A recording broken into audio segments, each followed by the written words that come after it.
day. The day has gone really fast today. I know these online formats, we all feel a little zoomed out or hopped in out.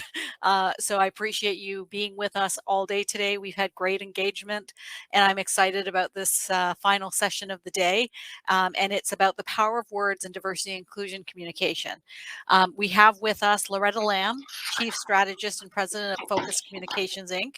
She's an it's an award-winning Canadian agency that offers strategic counsel and services on diversity strategies, marketing communications, and cultural training to client corporations in North America. With over 2 decades of professional experience in integrated marketing and public relations, Loretta was formerly held management and consultant positions at leading multinational firms, Hill and Knowlton Canada and Ogilvy Asia. So Loretta is a pioneer in 360 multicultural marketing.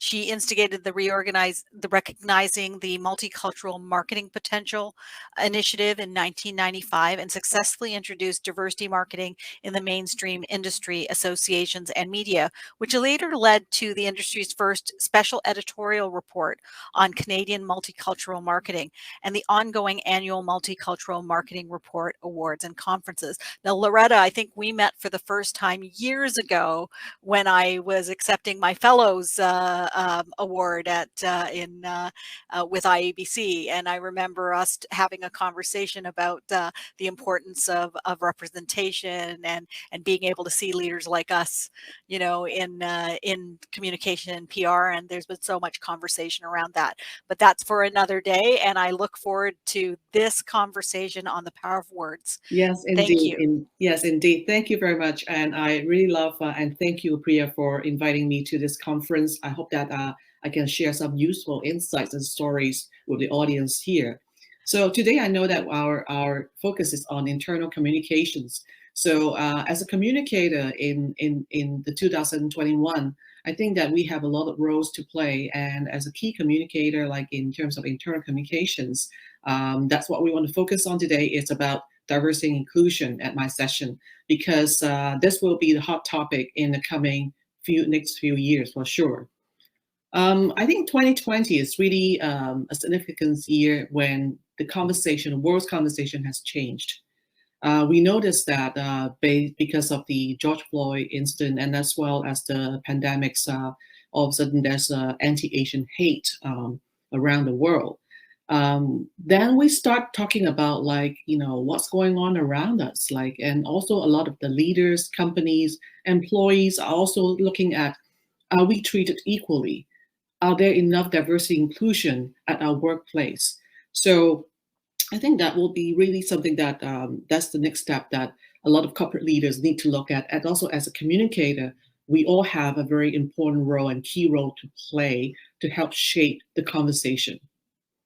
So are we doing enough, moving forward? And I would like to say that, there actually been more information pop up in Google in the last 2 years than before, all about diversity, inclusion, and equity. And also in 2021, we noticed that actually I myself have access of 3 studies on diversity inclusion. And interesting to many, but not surprising to me, is we find actually there's a big gap of how the majority see things versus the minority see things. And I want to share some numbers here. Universally, everybody agree that diversity inclusion is good for business. It's benefit everyone, it show alignment with people and the community. But from the report, I actually picked some significant numbers to share. 77% of the minority felt that they're being less engaged, compared to 17% of non-minority think that the minority are not as engaged. But you see the big gap here, how the majority see things and the minority see things. The second thing is 70% feel engaged with diverse leadership. If you have leaders like me at the top, they feel more engaged. Versus 23% at the companies without diverse leaders, they don't believe that they are really engaged. And 66% minorities concerned about speaking up, and they want to be seen as like a disruptor or troublemaker. So that's a big percentage. And 43% heard racial, ethnic, and gender-based jokes at work. And I personally also heard about that. And I have also clients in some positions also heard about that as well. So it's real. 30% witnessed staff from diverse backgrounds being talked down to or ignored in meetings. And 100% non-minority men versus 75% minority women feel that the company would take action in response to incidents of discrimination. See, that's really a big gap. And I want to point out that, there's a big gap like between how non-minority people see things versus a minority. They really feel that they're less engaged and they would like to see more diverse leadership, a leader like me at the top. The other one is also by CPRS, Canadian PR Society, and they also noticed that people of color, Black and Indigenous, also feel that they are not treated equally. And the other global diversity, inclusion, and equity census also saw that ethnic minorities score low on feeling belong at my company, and also 17% saying that they're likely to leave the company. So it is very important that if you don't treat people well, if you don't communicate the message well, then people are not going to stay there. And it's, a lot of companies saying that, oh, we're looking for talents, we have hard time finding talents. But the thing is, you recruit them and you have to retain them. How do you retain the good talents? I mean, I myself, for instance, I work with many, many corporations. A lot of times I deal with the multicultural communications team. And I had always have a complaint from many teams saying that, whenever there is a budget cut, they always came to the multicultural marketing department first. Why? Disregard the performance. They're very good, So this is something that we really need to look into in the coming future. The role of communicators, I think, is really to generate productive conversation in the new landscape of diversity and inclusion. Because we're moving into a new paradigm. It can be, I would like to classify into 3 stages. In the first stage, probably like in the 90s, when people start talking about diversity, inclusion, equity, it's really more about removing hurdles in terms of social, hiring, and legal liabilities and barriers. But as we move into 2000, I think in the last 10 years, we start seeing inclusion and equity on the landscape. But it's merely on the heightened awareness that a lot of companies provide training rather than just checking boxes. They provide training, they provide some kind of performance measurement, and also try to build into the communication strategy. But that's not enough. So moving into the new landscape is diversity 3.0. We're talking about diversity, inclusion, and equity being integrated in the core strategy of the organization, becoming a business strategy, and of course, part of the communication strategy as well. So as the role of an internal communicator, we can look at 4 certain areas that we need to work on.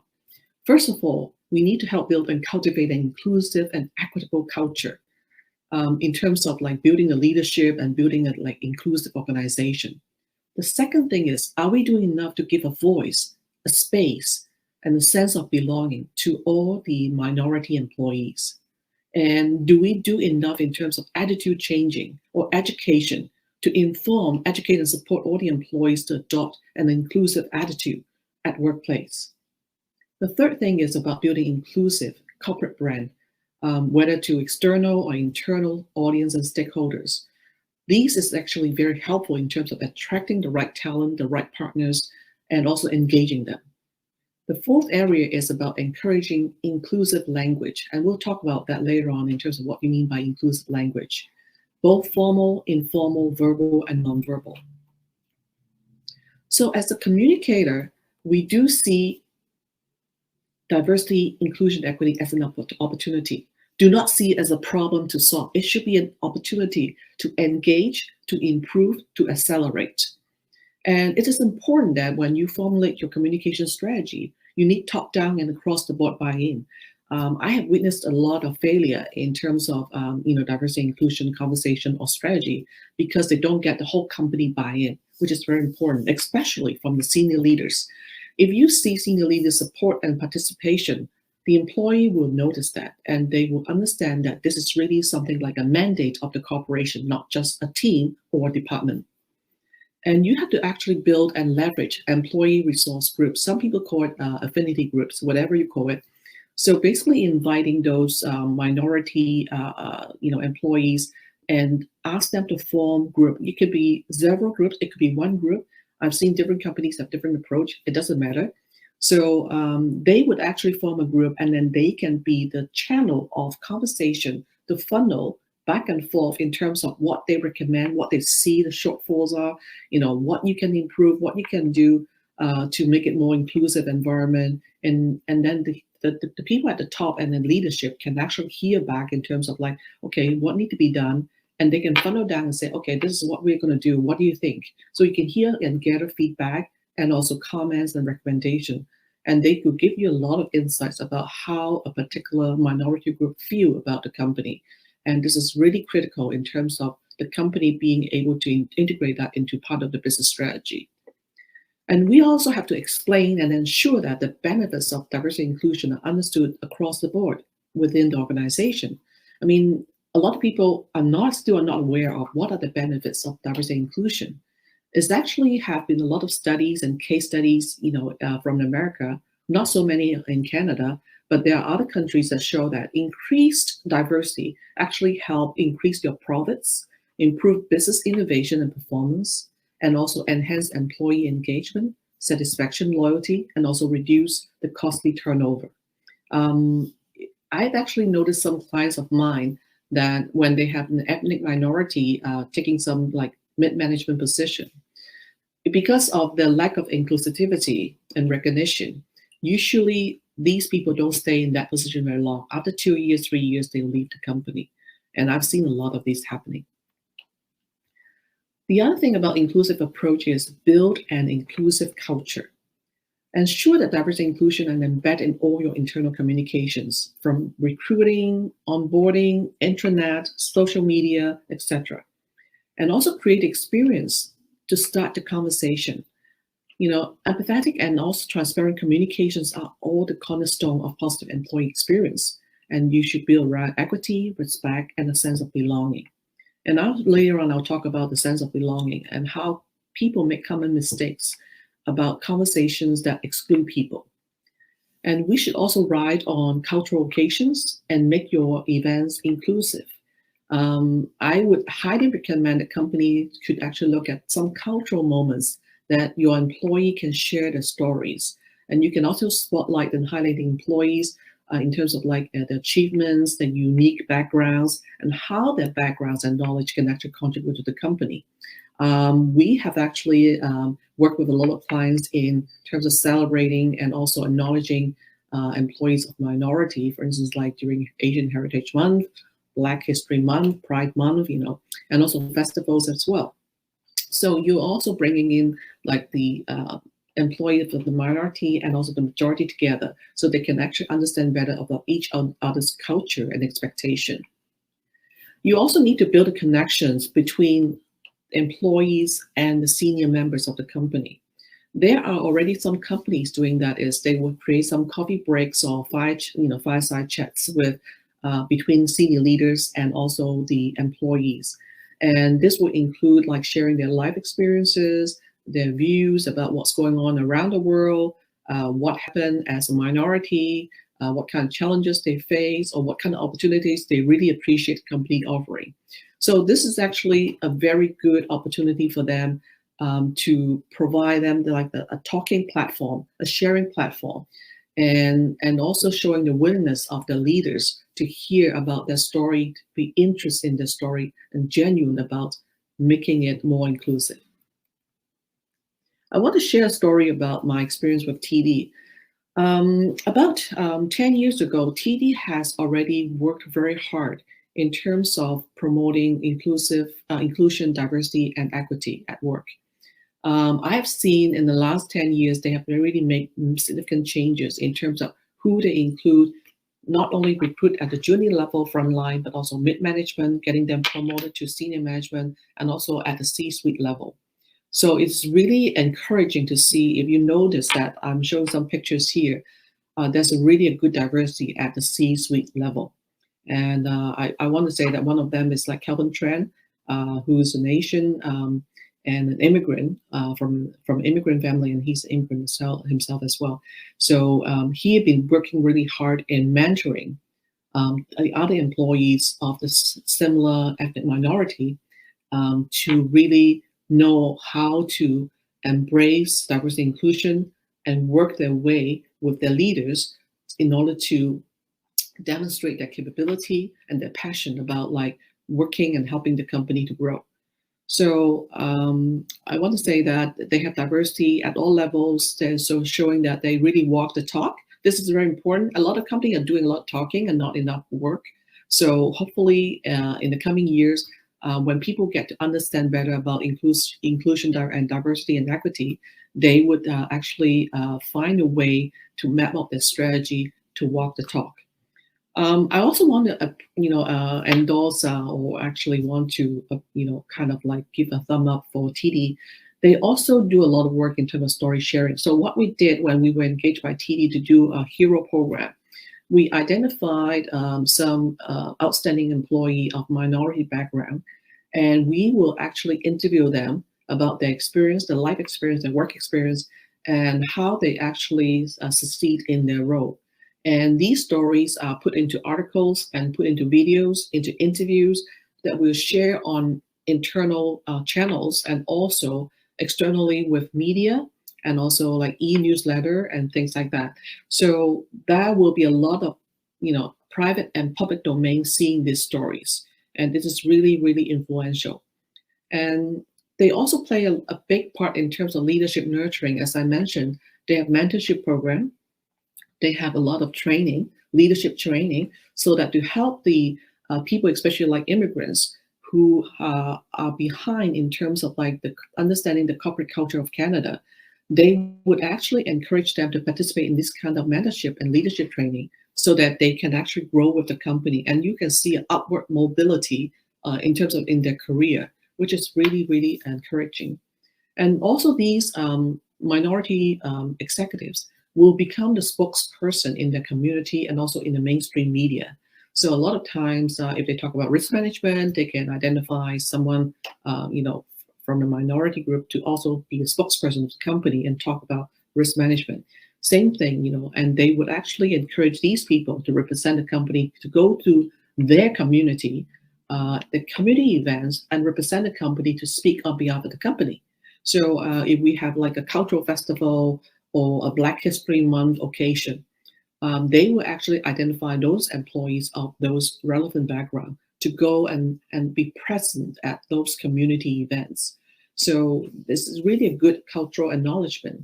And like one of the managers that I know, Al Ramsey, he represents the gay and lesbian community, and he has been working very hard in speaking on behalf of TD, acknowledging like how TD embraced inclusion and diversity at workplace, and also caring about the community. This is really the strongest message, the most powerful message you can hear from corporate. In terms of inclusive language, what do you mean by that? So I want to give some example. Some people say that, like to break, like they think that this is an icebreaker. So where are you from? Well, is it really an icebreaker? Some people may not see it that way, and some people feel really offended by being asked that question. And some people will say, "Oh, your English is very good." They will say it to an Asian or like to South Asian. But did you know that in some countries, English is part of the official language? And also, if they are, if they're born and raised here, then of course the English is good. By making an assumption, then tell them that your English is really good, that can be very offensive as well. And also for new immigrant, if they come here and you come, in a staff gathering, you keep talking about baseball and hockey, go out for a drink or something like that, you're excluding them as well. Why? Because they just came here. They know nothing about Blue Jays and hockey. They can't even join the conversation. So you're excluding them. So by mean of the inclusive languages, you have to be considerate of where are the people coming from. Can you create a dialogue that actually include them? And don't box individuals into, but be mindful not to box them into a certain status quo.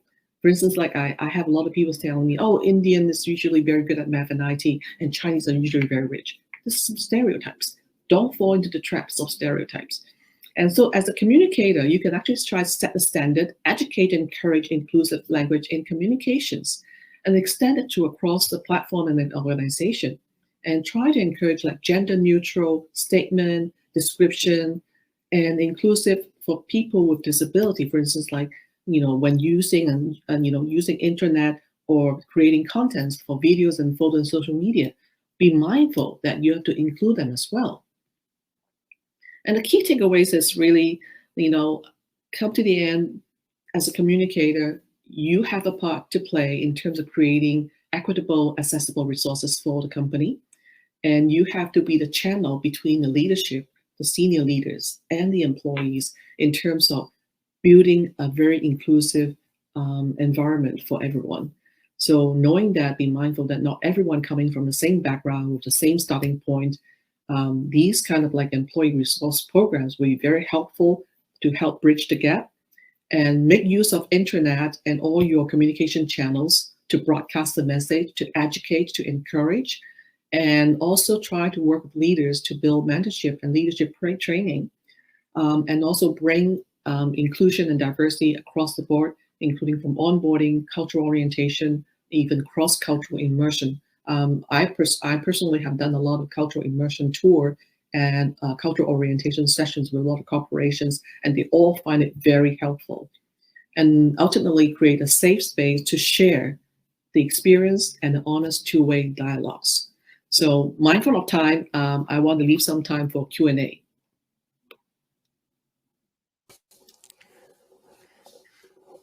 Great. Thank you so much, Loretta. Lots of information, lots to think about. Anyone who has questions, please, by all means, ask the questions, and I'm happy to share. A few things that, that I want to talk about, and a few questions I have. Like the results, every single time we have these conversations, the results when it comes to the benefits of diversity, inclusion, belonging have been very consistent and very conclusive in any studies around the world. Yet people still want more proof. I'm curious about how, when you're dealing with your clients, are they coming to you saying we've already acknowledged there's a challenge and we need to have solutions, or do you still have clients looking for that proof even though it's been there for decades? I think it's a mix of both. Some clients are very fortunate; they are very open-minded, and they have, importantly, they have leaders from those minority background. It really helps. They immediately understand. You don't have to explain. You know, for companies with leaders still from the typical traditional kind of leadership, they will have to learn, and they have a hard time to understand. So I would highly recommend that all companies should actually look into diversity at all levels, because there have been a lot of studies, coincidentally, they all agree on that at the senior the level, the less the diversity. So that actually creates some hurdles because there's lack of understanding. Yes, a lot of clients still say, oh, like there's not enough research and study. So I would really usually like to bring in case study, like my cases with TD, my cases with Pepsi. Then I will share with them and say, look, this is what they have done and this is what they have achieved. So do I need more studies? I don't think so. Yeah, and everybody has a business case to make, and it is very possible. I like that. Mm-hmm. A question, as we keep hearing about the Great Resignation. And one of the things, because that I also manage a program called A Leader Like Me, and what we're seeing with those the women right now, women of color that we're working with, is that there is tremendous opportunity for them. Which means that if they step into an organization where they have been the check the box hire, and don't feel like they really can make a difference or feel like they can belong, another opportunity is waiting for them. Talk to me a little bit. So when you see the research that tells you that alpha, so the generation that's coming after Z, which is going to be entering the workforce not too long from now, Mm-hmm. is in North America is going to be, there's going to be more of those who are classify themselves as ethnic, then they'll be the what used to be the minority is going to be the majority, right? So demographics are changing. There's different expectations.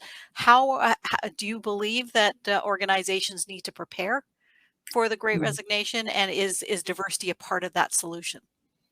Well, when we say diversity, it's actually not meaning like a particular race or background. We're talking about you have different things, around the world. Let's, integrate them. So the world is changing. Like 30, 40 years ago, when you look at Canada or US or UK, usually majority will be the white people. But now in a lot of urban centers, if you walk on the street, you will see 50-50 or even Mm, 60-40. So the worlds keep changing, and we have to adapt to change. So whatever like age or sexuality or race, that coming into our scene, we have to be mindful about like how do we integrate all these people into the workforce and make it more effective and efficient, and so that they feel belonged, to this culture. So that's the most important, like I think the key element about diversity and inclusion. And if we say that, okay, whether we still have a lot of minority or the minority become the majority, things like that, it's not an issue. It's a matter of inclusivity, being inclusive to the conversation, to the work culture. I think that's the most important thing. And yes, if you don't build that culture at the workplace, people will leave. They will not stay. And I have witnessed a lot of that happening with some of my clients in the past, that people will only stay in that position for 2 years and then they will leave. I find it that this is actually particularly bad in certain industries. I don't want to name it, but a certain industry, they have to work harder on that. mhm. Now, I like the fact that you said people will believe it when they see it. I love the TD example, Loretta. Um, but what if you're an organization very much at the beginning of this journey, that you are very uniform. There's not a lot of representation or diversity in your organization, and we're also hearing about the increased attention or demand on those few multicultural or LGBTQ or disabled, like those who Mhm, struggle with their ability. So mhm. all of a sudden they're the token that is called upon and again and again. And so let's acknowledge the fact that from a recruitment and hiring perspective, there's going to be some time to get there. But what do you do in the meantime, and how do you remain respectful? That's a very good question. A lot of executives ask me like, where do we go from here? But Hmm. we don't have to worry too much. Just go and do it. The reason is, um, diversity and inclusion is actually a long, ongoing and a long journey. It's not happening overnight. Hmm. So you have to build in, as I mentioned earlier, into your business strategy, not just a program, not just one off. What we can do are twofold. First of all, like I've assisted some of our clients to actually recruit and establish a advisory board, which bring in the diverse leaders from the community, different communities and backgrounds, to provide insights and advisory, so that they can kind of have an arm length body that can give them the insights to build a company to be more diverse. The second approach could be that you can also identify, there are now headhunters and recruiters who specialize in diversity in recruitment. So their talents ranging anything from junior, mid management to senior leadership. So you can also engage those recruit firm to help you recruit, diverse talents to the senior level. And of course, ultimately, your company has to embrace diversity by making an effort. Just like TD, their executive C-suite doesn't happen overnight. It happened over the last 10 years, that they start engaging the employees, see who is the rising star, give them the leadership training, give them the mentorship, so they have all the tools to equip them to become the senior leaders. So this is something you need to build in within your company to escalate those people with potential to become senior leaders. Great. If there are any other questions, please feel free to ask. This is the space and the opportunity to ask. I know, Loretta, you've been involved in some of that research with CMA, Yes. and paying attention to what's happening. So with our industry alone, and our discipline, whether it's internal communication or PR, corporate communications, advertising, marketing, the data tells us very clearly that there's not enough diversity in our ranks, amongst our ranks, but there's not also that when you do hire for diversity at the lower level, they're not growing with the organization. Yeah. Where are they going? Are they Well, leaving the industry? yeah, it's possible that I have actually some client contact. They actually left the industry. Some of them like they're doing something else different, or they start their own business, or they join a family business. So totally out of the industry. The other one is there are still other companies who are very inclusive, who are very doing very well in diversity and inclusion. So they will leave this company and join the other one. If you don't do the job, then they will join somebody who actually doing a good job in it. Mhm. Okay, I don't see any questions. I think that this is one that we noticed that. I think there's a lot of silence out there, Hmm. and it's such I think we can't afford to be silent. No. That we need to be able to ask the questions so we can progress, Yeah. and move the conversation and move the changes that we're being demanded to help with from our organizational perspective. But I thank you for your time and what you've shared with the group today. And I look forward to, hopefully you'll stick around for the rest of the conference. This is the end of day one. I will say goodbye to you, Loretta. Thank you so much. And thank you so much for having me here.